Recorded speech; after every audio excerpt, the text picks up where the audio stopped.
ating simula ng umaga ng mga balitang dapat nating malaman sa 774 Balita Ngayon. 774 Balita Ngayon. 30 minutong pag-uulat ng mga impormasyon at mga pangyayari sa loob at labas ng bansa. 774 Balita Ngayon. Kasama ang buong pwersa ng 774 News Team. 774 Balita Ngayon. Sa himpilang pinagkakatiwalaan sa balita at serbisyo publiko. DWWW 774, your ultimate news and music radio. At ngayon, narito ang inyong mga tagapagbalita. 774 Balita Ngayon. 774 Balita Ngayon. Magandang umaga, Luzon, Visayas at Mindanao. Ngayon po ay araw ng Lunes, November 3, 2025. Narito na ang 774 Balita Ngayon. 774 Balita Ngayon. At sa ating pong mga headlines, big time na pagtaas sa presyo ng mga produktong petrolyo nakaambang ngayong linggo. Pamahalaan nakapag-secure na mahigit 50 billion peso investment mula sa South Korean tech firm na Samsung.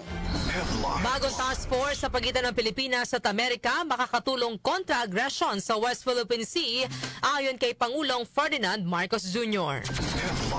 Pangulong Ferdinand Marcos Jr. nangangamba sa mga agitators na posibleng manggulo sa kaikakasang protesta sa November 30. Bilang ng mga functionally illiterate na mga Pilipino umabot na sa mahigit 24.8 million sa nakalipas na 30 taon. Department of Agriculture hiniling kay Pangulong Ferdinand Marcos Jr. na palawigin pa ang rice import ban hanggang sa katapusan ng taon. Sa atin namang Metro News, 5 pamilya nawala ng tirahan sa sunog sa Parañaque City. Sa ating Science and Technology News, mas healthy at climate resilient na mga variety ng bigas isinusulong ng mga Filipino scientists. Sa atin naman Lifestyle News, matagal nang nawawalang pelikulang Pilipino na ginawa noong 1936 natagpuan sa Belgium. Para sa ating music trivia, taong 1990, nag-number 1 sa UK singles chart ang awitin ng The Righteous Brothers, 25 taon ang nakaraan matapos itong i-release. Ano ang kantang ito? Alamin. Sa atin naman pong balitang kakaiba, smartphone case na may bigat na mahigit 2 kilo nilikha ng isang kumpanya upang labanan ang pagka-addict sa paggamit ng cellphone. Ang ating po oras, 6:39 ng umaga. Kami po ang inyong tagapagbalita, Darlene Olanyo. Ako naman po si Kenny Gacosta. Narito naman ang detalye ng mga balita. 774 Balita Ngayon. May nakaambang big time na pagtaas sa presyo ng mga produktong petrolyo ngayong linggo. Sa pagtaya ng mga taga-industriya ng langis na kasaad na tataas ng 2 pesos and 50 centavos hanggang 2 pesos and 70 centavos ang presyo ng kada litro ng diesel, habang 1 peso and 50 centavos hanggang 1 peso and 70 centavos naman ang aumento sa gasolina. May taas presyo rin na 1 peso and 90 centavos hanggang 2 pesos and 10 centavos sa kada litro ng kerosene. Samantala, rollback naman sa presyo ng liquefied petroleum gas o LPG ang sumalubong sa mga consumer sa pagpasok ng buwan ng Nobyembre. Bumaba ng $17 per metric tons ang contact price ng LPG. Nakatumbas ng piso kada kilo o 11 pesos na rollback sa kada 11 kilogram na tangke ng LPG. 774 Balita Ngayon. Samantala, aabot sa 50.7 billion pesos na investment mula sa South Korean tech firm na Samsung ang nasecure ng pamahalaan sa sidelines ng Asia-Pacific Economic Cooperation o APEC Summit sa South Korea. Ayon kay Pangulong Ferdinand Marcos Jr., sa naturang investment, palalawakin pa ng Samsung Electromechanics Philippine Corporation o SEMPHIL ang kanilang operasyon sa Calamba, Laguna, na inaasahang lilikha naman ng mahigit 3,000 trabaho para sa mga Pilipino, kasama na ang training at technology transfer. Inihayag ng Pangulo na naging posible ang naturang pamumuhunan sa tulong ng CREATE Act na nagbibigay ng tax incentives sa mga investment ng higit 50 billion pesos ang halaga. Bukod sa Samsung, nakipagpulong din si Pangulong Marcos sa Hanwha Ocean na tutulong naman sa submarine program ng Philippine Navy at sa DL Group na makikipagtulungan sa Meralco para sa compact nuclear power projects. Tinalakay din ng Pangulo ang Philippine-Chile Comprehensive Economic Partnership Agreement sa kanyang pulong kay Chilean President Gabriel Boric. Samantala, kumpiyansa ng foreign investors sa Pilipinas tumataas dahil sa aksyon ng pamahalaan kontra korupsyon. Ayon yan kay PBBM. Narito ang report ni Chanel Salazar. Naniniwala si Pangulong Ferdinand Marcos Jr. na lumalakas ang kumpiyansa ng mga dayuhang negosyante na mag-invest sa Pilipinas dahil sa aksyon ng gobyerno kontra korupsyon. Kasunod ito ng pahayag ng American businessman na si Salvador Ahumada, ang CEO ng ACES Company ng Bangkok, Thailand, na handa siyang mamuhunan sa Pilipinas sa kabila ng mga isyong kinaharap nito. As an American, it's one thing we don't touch. But there are people in the Philippines that are willing to do this kind of business, and I presume they are out there all over the world. So those are the kind of people I aim to find and work with. Sa press briefing sa South Korea, sinabi ni Pangulong Marcos na patunay ang pahayag ng businessman na hindi nila alintana ang isyu ng korupsyon. Ayon sa Pangulo, ang paglilinis sa gobyerno at pagtutok sa transparency ang mismong dahilan kung bakit mas kampante ang mga foreign investors. Git pa niya, hindi problema ang pagkakaroon ng suliranin dahil ang mahalaga ay may konkretong aksyon ng pamahalaan para tugunan ito. Now that we have exposed it, their confidence is stronger in the Philippines. Kasi kahit may ganyan, mukhang talagang inaayos nila. So that's why things have changed. The level of confidence in the Philippine economy and in the Philippine government as the leader and the guider of the economy is restored. We all all countries have their own problems, but the only problem, especially for investors, is whether or not the government is doing anything about it. If the government were doing nothing about it, I would guess he wouldn't say the same thing. Dagdag pa ng Pangulo, ang pagtutok sa reforma at integridad ng pamahalaan ay malinaw na senyales na seryoso ang gobyerno sa pagpapatatag ng ekonomiya at pagprotekta sa pondo ng bayan. Mula sa Busan, South Korea, ako si Chanel Salazar ng DWWW 774, your ultimate music radio. Maraming salamat, Chanel Salazar. 774 Balita Ngayon. Samantala, iginiit ni Pangulong Ferdinand Marcos Jr. na ang bagong likhang Task Force Philippines kasama ang Estados Unidos sa yakbang para mapatatag ang koordinasyon at depensa ng bansa sa gitna ng patuloy na banta sa kalayaan sa paglalayag sa West Philippine Sea. Ayon sa Pangulo, layunin ng Task Force na pag-isahin at ayusin ang operasyon ng dalawang hukbo upang mas maging epektibo sa mga pagsasanay at sa pagtugon sa mga hamon ng karagatan o hamon sa karagatan. Iba na umano ang mga barko at kagamitan na ginagamit ng magkabilang panig, kaya kailangang magkaroon ng bagong istruktura para sa mas mahusay na ugnayan. Gate ni Pangulong Marcos, hindi layunin ng inisyatiba na palalain ang tensyon sa rehiyon, kundi mapanatili ang kalayaan at kaayusan sa West Philippine Sea. Anya, nagkakaroon lamang ng sigalot kapag may gumagawa ng bago o hindi inaasahang hakbang, bagay na hindi bahagi ng kasunduang ito. The difference is because the vessels are different. So, may carrier group, tayo rin, meron sila. So we have to learn how to work with a different set of parameters, military parameters. And that was the basic difference. It will not lower, I hope it will lower the tensions in West Philippine Sea. It will certainly not heighten them because it's not something new. Wala namang bagong ginagawa. Nagkaka-heightening lang of tension kapag may sumubok ng bago. Dati hindi ginagawa, bigla na lang gagawin. Yun, magkaka-tension. And that's not what's going to happen here. Sa ilalim ng Task Force Philippines, inaasahang mas magiging maayos ang koordinasyon sa mga pinagsamang operasyon sa karagatan bilang bahagi ng patuloy na pagtindig ng bansa sa soberanya at karapatang pantubig nito. Mga natitira pang pogo sa bansa dapat tiyaking mapapalayas. Grace Mariano sa detalye. Pinapatiyak ni House Deputy Minority Leader at mamamayang Liberal Party List Representative Leila De Lima na mapapalaya sa bansa ang lahat ng natitira pang Philippine Offshore Gaming Operators o POGO. Git ito ni De Lima kasunod ng pagsasabatas ng Republic Act No. 12312 o ang Anti-POGO Act of 2025. Di ni De Lima, napakaraming perwisyo ang idinulot ng mga POGO mula sa mga krimen, katiwalian, pang-aabuso at banta sa ating pambansang seguridad. Ayon kay De Lima, dapat ipatupad ng mahigpit ang batas upang hindi ito mapaikutan o mabaluktot upang maituloy pa rin ang operasyon ng POGO sa hunyangong paraan o ibang anyo. Ito si Grace Mariano para sa DWWW 774, your ultimate music radio. 774 Balita Ngayon. Sa iba pang balita, hindi nababahala si Pangulong Ferdinand Marcos Jr. sa malawakang kilos protesta sa November 30 na inaasahang mas malaki at mas organisado kaysa sa naganap noong September 21. Ayon kay Pangulong Marcos, naunawaan niya ang galit ng publiko sa isyu ng korupsyon dahil ang perang dapat napupunta sa serbisyo at pagkain ng taong bayan ay ginagamit sa luho at maling pamamalakad. Gayunman, sinabi ng Pangulo na nangangamba siya sa mga posibleng agitators o mga manggugulo na magtatangkang sirain ang mapayapang layunin ng kilos protesta. Kaugnay nito, nananawagan ang Pangulo sa publiko na iwasan ang karahasan sa ikakasang kilos protesta.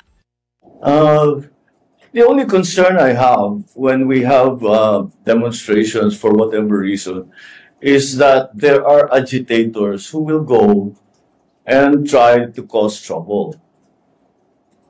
What demonstrator goes to a demonstration with Molotov cocktails that are not intending to cause trouble or to hurt people? Those are the people that we are worried about. And those are the people that we are watching out for. We have a good idea who they are. And I hope that they don't, tanggalin na ninyo sa isip ninyo yan. Manggugulo kayo, wala namang mangyayari, may masasaktan lang. Nasasaktan pa yung mga kasama ninyo kuminsan. Yung mga pulis, wala namang kinalaman yung pulis. They're just there to control the crowd. They're not there to hurt anyone. Samantala, sa panig naman ng National Capital Region Police Office o NCRPO, sinabi ni NCRPO Public Information Office Chief Police Major Hazel Asilo na pinaigting nila ang isinasagawang monitoring lalo na sa social media. Samantala, liderato ng Senado sisikaping hindi idamay ang mataas na kapulungan sa mga anomalya sa ghost projects. Conde Batak sa detalye. Sisikapin ni Senate President Tito Soto III na hindi madamay ang Senado sa katiwalian ng maanumalyang flood control projects. Ito ang tugon ni Soto sa tanong kung anong gagawin ng Senado sakaling tuluyang kasuhan sina Senators Joel Villanueva at Jingoy Estrada kaugnay sa umano'y pagtanggap ng mga ito ng kickback sa mga ghost projects. Ayon kay Soto, kung siyang tatanungin ay mag-iingat siya at susundin ang rule of law at iiwasang mailagay sa alanganin ng institusyon. Anya, may due process sa batas at may sistema ang check and balance sa gobyerno. Ito anya ay para ibalanse at protektahan ang mga karapatan ng bawat individual at mga institusyon. Sinabi pa ni Soto na mayroong constitutional, legal at political issues sa investigasyong ito at tiyak na marami ang mga lilitaw ng mga opinyon mula sa mga abogado. Conde Batak ng DWWW 774, your ultimate music radio. Maraming salamat sa iyong balita, Conde Batak. 774 Balita Ngayon. Umabot na sa mahigit 24.8 milyong Pilipino ang functionally illiterate sa nakalipas na 30 taon. Ayon sa Second Congressional Commission on Education o EDCOM-2, ang naturang bilang ay maaaring maiugnay sa pagiging bahagi ng Department of Education sa 261 interagency bodies na humahati sa atensyon ng kagawaran sa pinakamandato nito na pagpapabuti ng basic education. Nabanggit din ng komisyon na noong 1993, hinimok na ng EDCOM namuan ng gobyerno na payagan ng kagawaran na ituon na lamang ang atensyon nito sa basic education para matugunan ang problema sa 14.5 million illiterate na mga Pilipino noong panahon na iyon. Gayunman, sa kabila umano ng ipinatupad na restructuring sa ahensya, halos dumoble pa rin ang bilang ng functionally illiterate Filipinos batay sa 2024 Functional Literacy Education and Mass Media Survey. Sinabi rin ng EDCOM2 na sa kabila ng trifocalization noong 1994 na lumikha ng DepEd, SHED at TESDA upang mapabuti ang literacy sa bansa, mahigit 150 na batas at executive issuances mula noong 2001 ang nagdagdag ng mga bagong mandato na nagpapabigat sa trabaho ng mga guro at nakakaapekto sa mga resulta ng pagkatuto ng mga estudyante. Upang ma-address naman ang issue, sinabi ng DepEd na pinapastreamline na ngayon ng departamento ang interagency engagement sa ilalim ng isang education cluster. Samantala, paglagda ni Pangulong Ferdinand Marcos Jr. sa Anti-Pogo Act, suportado ng Bureau of Immigration. Gina Mape sa report.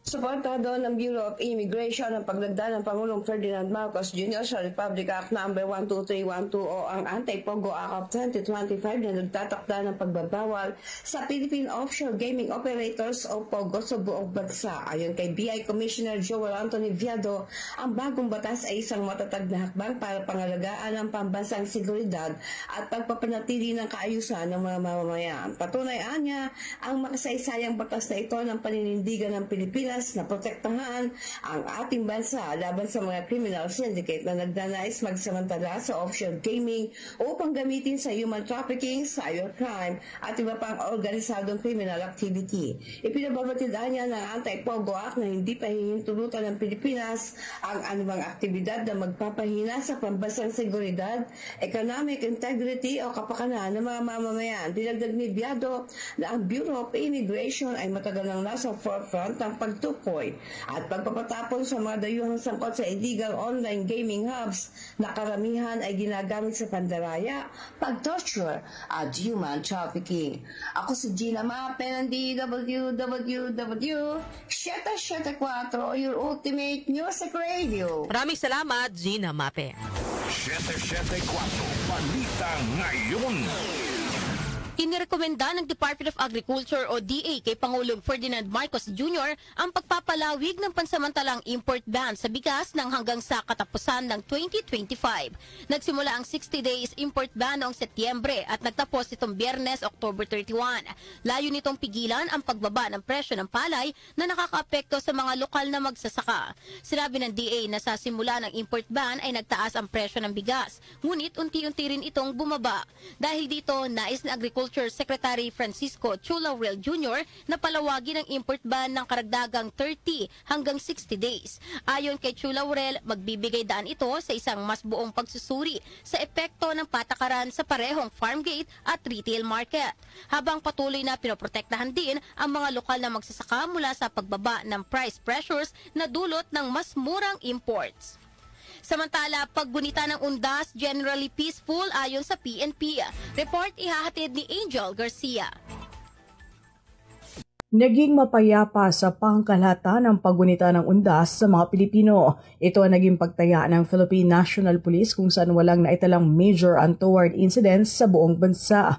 Ayon kay Acting PNP Chief, Police Lieutenant General Jose Melencio Nartates Jr., naging epektibo ang deployment na mahigit sa 50,000 na mga pulis na tumulong na magpatupad ng seguridad sa mga sementeryo, terminal at pangunahing kalsada, katuwang ay iba't ibang ahensya ng gobyerno. Batay sa initial na assessment ng PNP, bumaba ang kaso ng mga krimen tulad ng pagnanakaw at physical injury kumpara noong 2024. Kasunod ng matagumpay na operasyon, inatasan ni Nartates ang mga police unit na panatilihin ang presensya sa mga transport hubs at mga pampublikong lugar habang inaasahan ang pagdagsa ng mga biyaherong pabalik sa Metro Manila at iba pang syudad. Binanggit din ni Nartates na ang Oplan Ligtas Undas 2025 ay magsisilbing blueprint para naman sa pagpapatupad ng Christmas Security Plan ngayong palapit na ang Pasko. Angel Garcia ng DWWW 774, your ultimate music radio. Maraming salamat, Angel Garcia. 774 Balita Ngayon. Ati po oras, 5 minuto bago mag-alas 7 ng umaga. Kami pa rin po ang inyong tagapagbalita, Darlene Olanyo. Ako naman po si Kenny Gacosta. 774 Balita Ngayon. Metro News. Metro News. Aabot sa 5 pamilya ang nawalan ng tirahan sa sunog na sumiklab sa Purok 1, Barangay San Dionisio, Parañaque City. Ayon sa Bureau of Fire Protection o BFP, naging pahirapan ang pag-apula sa sunog dahil sa makipot na iskinita sa lugar. Mabilis din kumalat ang apoy dahil gawa sa light material sa mga bahay. Kasalukuyan namang tumutuloy sa basketball court ng barangay ang mga apektadong pamilya.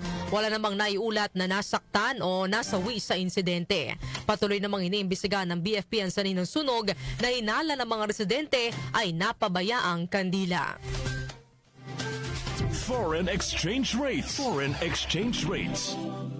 Narito na ang update sa ating foreign exchange rates. Ang palitan ng piso kontra dolyar ay nasa 59 pesos. Nasa 68 pesos and 46 centavos naman ang palitan ng piso kontra euro. Habang ang British pound ay nasa 77 pesos and 87 centavos. Ang palitan naman ng piso kontra Saudi Real ay nasa 15 pesos and 73 centavos. Habang ang Japanese yen ay nasa 39 centavos. Lotto results. Lotto results. Update naman po tayo sa resulta ng Lotto. Ihatid po sa atin ni Jonah Bakiran. Jonah? Narito na ang mga lumabas na winning combination sa Ultra Lotto 658 na binola kagabi November 2, 30, 28, 47, 50, 19 at 51, kung saan walang nanalo ng 94,585,380 pesos na premyo. Ang bola naman sa Super Lotto 649 ay ang 33, 26, 37, 24, 36 at 45, kung saan walang maswerteng nanalo ng 158,096,172 pesos and 40 centavos na jackpot prize. Ako po si Jonah Bakiran na nagsasabing wag lang umasa sa bola, tumaya sa buhay para maka-jackpot ka ng tagumpay. Maraming salamat, Jonah Bakiran.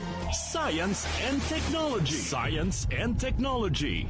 Para sa ating Science and Technology News, mas healthy at climate resilient na mga variety ng bigas isinusulong ng mga Filipino scientists. Detalye ihahatid ni Rosemay Miranda.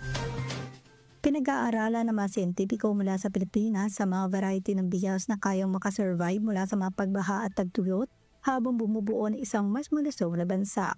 Sinabi ni Dr. Joy Bartolome Duldulaw, Branch Director ng Philippine Rice Research Institute o PhilRice sa Isabela, at co-lead ang Healthier Rice program nito na muling hinuhubog ng biotechnology kung paano binubuo ang bigas mula sa pagtaas ng ani at katatagan hanggang sa pagpapalakas ng nutritional value nito. Kabilang sa pinaka-promising innovation ng PhilRice ay ang malusog rice na kilala rin bilang golden rice, isang genetically modified variety na mayaman sa beta-carotene na nagiging vitamin A kapag nakonsumo at kaya umanong magbigay ang single serving nito ng 30 hanggang 50% na kinakailangang average daily vitamin A.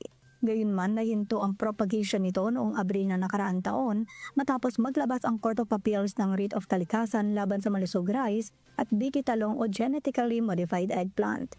Ang isa pang innovation ng PhilRice ay ang HIZR o High Iron and Zinc Rice na gumagamit ng gene mula sa mga mansanas upang mapalakas ang micronutrient content. Ang variety ay naglalaman ng hindi bababa sa 10 parts per million iron at 28 parts per million iron zinc na sapat na upang matugunan ang 30 hanggang 50% daily requirements. Samantala, ipinaliwanag ni Duldulaw na nagbibigay daan ang mga biotechnology tool tulad ng marker-assisted selection, tissue culture at gene editing ng mas mabilis at mas tumpak na crop breeding. Kabilang sa mga bagong uri ng palay na binuo gamit ang biotechnology ay ang mga variety tulad ng NSIC-RC 572 na maaaring tumubo sa mga salty o irrigated low area at NSIC-RC 732 na mabilis tumubo at kaya makasurvive sa mga dry condition. Layo ng mga pag-aaral na ito na magbigay ng alternatibong solusyon sa mga hamon sa agrikultura habang pinoprotektahan ang kapakanan ng parehong producer at consumer. Manatiling may kaalaman sa agham at teknolohiya sa gitna ng pagiging moderno ng ating mundo. Ako si Rosemay Miranda, ng DWWW 774. Ultimate Music Radio. Maraming salamat sa iyong Science and Technology News, Rose May Miranda. Lifestyle News. Lifestyle News.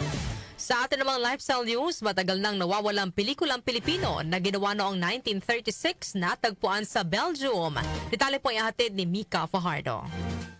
Isang pelikulang Pilipino na ginawa bago pa ang World War II ang natagpuan ng film historian at filmmaker na si Nick de Ocampo sa Royal Belgian Film Archive o Cinematheque. Ang pelikulang pinamagatang Diwata ng Karagatan ay pinagbidahan ng mga pre-war screen icon na sina Mari Velez at Rogelio de la Rosa sa direksyon ni Carlos van der Tolosa. Ito ay unang inilabas noong 1936 at na-export sa Europe noong 1939 na binansagan sa iba't ibang wika at screening sa ilalim ng iba't ibang pamaga. Ayon kay De Ocampo, mula nang matapos ang huling exhibition nito sa Fox Theater sa Maynila, wala nang narinig tungkol dito hanggang sa sumiklab ang digmaan noong 1941 na naging dahilan ng pagkawala ng lahat ng pelikula sa Maynila. Naging isang holy grail ang pelikula para sa mga Filipino film historians at archivists dahil ang isang kopya ng Diwata ng Karagatan ay matagal nang pinaghihinalaang nasa Europe ngunit hindi kailanman nakita. Ayon pa kay De Ocampo, mahirap matrace ang Diwata ng Karagatan dahil sa maagang film piracy. Isang French distributor aniya ang muling nag-edit at inangkin ito bilang bahagi ng French production. Pinaikli ang pelikula ng hanggang sa 52 minuto, binura ang mga Filipino credit at nagdagdag pa ng French narration. Makasaysayan ang pagkakatukla sa Diwata ng Karagatan dahil ito ang pinakamatandang nakaligtas na pelikulang Pilipino na ginawa ng isa sa mga pioneer ng Philippine cinema na si Jose Nepomuceno. Bago ang ikalawang digmaang pandaigdig, ang Pilipinas ay isa sa pinakamaimpluwensya at nangungunang producer ng pelikula sa Asia at sa buong mundo. Ako po si Mika Fajardo ng DWWW 774, Eurofemate Music Radio. Maraming salamat, Mika Fajardo. Music Trivia. Music Trivia. Para sa ating music trivia, ngayong petsa na ito, November 3 taong 1990, nag-number 1 sa UK singles chart ang awiting Unchained Melody ng The Righteous Brothers. Ito ay may 25 taon ang nakaraan matapos itong i-release noong January 1955. Nakuha ng Unchained Melody ang number 1 spot makaraang gamitin ang kanta sa pelikulang Ghost na pinagbidahan ni Demi Moore at Patrick Swayze. Ang Unchained Melody ay sinulat noong 1955 ni Alex North at Hy Zareth para sa pelikulang Unchained. Unang nirecord ni Todd Duncan ang ballad version nito hanggang ilang artist na rin ang gumawa ng kanilang version ng awitin gaya ni na Jimmy Young, Liv Reyes, Les Baxter, Al Hibbler at Roy Hamilton hanggang sa kilalanin na ang kanta bilang most recorded songs in history. Ang version naman ng The Righteous Brothers ng Unchained Melody ay inilabas noong 1965. Balitang Kakaiba. Sa atin naman pong balita ang kakaiba, smartphone case na may bigat na mahigit 2 kilo nilikha ng isang kumpanya upang labanan ang pagka-addict sa paggamit ng cellphone. Alamin natin ang detalye ng balita ang kakaiba kay Doc Justin. Magandang umaga. Good morning mga kanyose. Happy Monday na rito na ating balitang kakaiba ngayong araw na ito. Isang neuroscience startup ang lumikha ng isang smartphone case na may layong bawasan ang pagka-addict sa paggamit ng cellphone ng mga tao.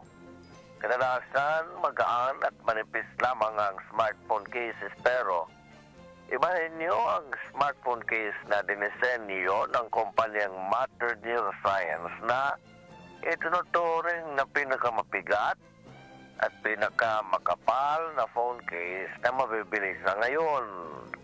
Ang smartphone case ay isang stainless steel na may bigat na 6 pound o 27 kilograms na mas mabigat pa kaysa sa isang 16-inch laptop. Binubuo din ito ng 2 perasong bakal na kailangang itornilyo para ikabit o tanggalin. Maaaring mag-pre-order ng 2.7 kilo smartphone case sa halagang $210 o 12,300 pesos at mayroon ding mas mabigat na brass version kakahalaga naman ng $500 US dollars o katumbas 29,400 pesos. Na, talaga. Sino pang gaganang maghawak ng cellphone ganito kabigat? Ano? Anyway, alam niyo, ang cellphone malaking bagay. Isa ito sa mga talagang regalo ng teknolohiya sa atin. Nakakatulong. Sapagkat kailangan talaga may disiplina sa paggamit nito. Lalo yung mga kabataan ngayon, kailangan talaga ang disiplinahin sa paggamit ng gadget. Dahil alam mo, pakapal ng pakapal ang kanilang mga lente, no? Mga bata ngayon, pabata-bata na yung may mga salamin. Noon talagang manilan-nilan lang na bata ang may salamin. Pero paggamit ng gadget ay masira ng mata. Kaya parents, kailangan natin silang disiplinahin sa paggamit ng mga gadgets na ito. Okay? Iyan ang ating balitang kakaibang araw na ito kasi Doc Justin, just out na ko. Thank you. Maraming salamat, Doc Justin, sa ating balitang kakaiba. So, linawin lang natin, Kenny, no? Itong smartphone case na ito ay may bigat na 6 pound o 2.7 kilograms. So, biruin mo mahigit 2 kilo.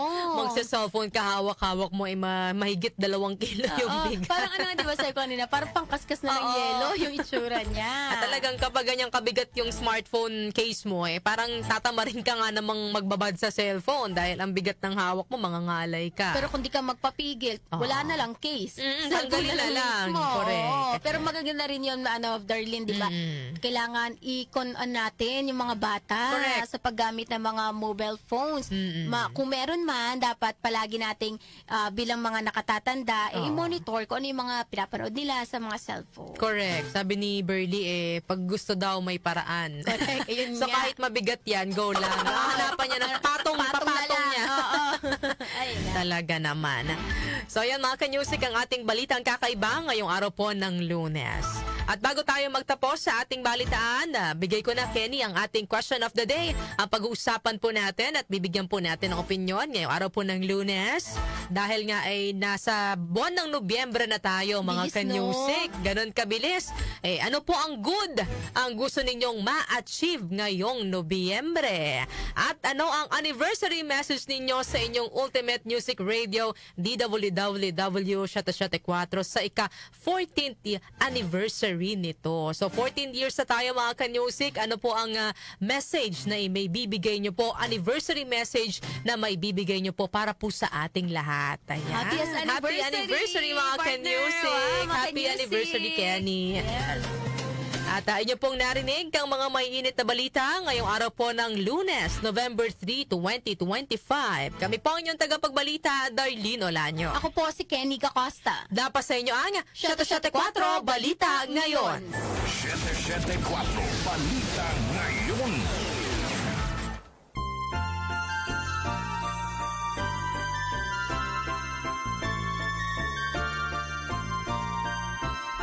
Mayroon na lamang po tayong 52 days bago ang araw ng Pasko.